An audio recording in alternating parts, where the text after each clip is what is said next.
The highest form of communication. Xiefeng, May 9th, 2006.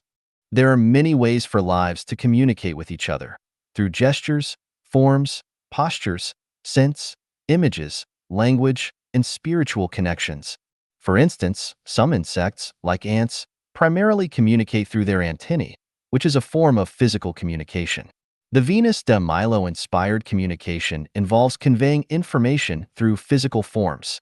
The graceful dancing of swans during courtship and human dance are examples of posture-based communication. Animals, such as female sheep in heat, emit scents, which male sheep follow to complete a transaction. Images, advertisements, and similar media primarily rely on visual communication. Language is the main way humans communicate with each other, but the highest form of communication is spiritual. Spiritual communication is the universal language for all life in the universe. It transcends race, space, and time, allowing humans to communicate spiritually with insects, plants, animals, people who speak different languages, deities, ancient people, and future beings. Spiritual communication is free from barriers.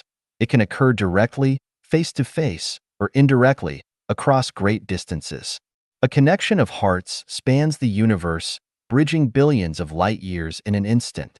Humans can communicate with insects and plants, and these organisms can sense human attitudes toward them. They can perceive human emotions like joy, anger, sorrow, and happiness. If insects overrun a house, a friendly spiritual attitude can persuade them to leave. A flower in a room will grow exceptionally beautifully and release health-promoting scents if its owner communicates affectionately with it. Humans can also communicate spiritually with nature. By treating the sun, moon, mountains, rivers, and plants with kindness and friendliness, nature responds with perfection. In a thriving natural environment, expressing love through spiritual communication will result in protection from those plants and animals. Even a bee or a blade of grass can play a significant role at a crucial moment. Though this might seem incredible, it is a reality that happens everywhere, all the time. Humans can communicate with deities. In fact, worshiping deities, burning incense, and bowing are all forms of communicating with them. However, the best method is not through physical gestures, postures, or language, but through the heart. Thus, having deities in one's heart and frequently repenting and praying inwardly constitutes direct spiritual communication with them. The ways in which deities respond are varied and multifaceted. People can communicate with those who speak different languages. Especially during youth, even if two people speak different languages, mutual affection and desire can lead to a harmonious connection. This is evident not only from their gazes, but also from the powerful attraction and integration forces in their physiological fields. Human beings have an energy field around them, an invisible, rotating energy with light. This field, energy, and light change with mental states. The energy field and the color of the light in a loving state differ completely from those in a state of hatred.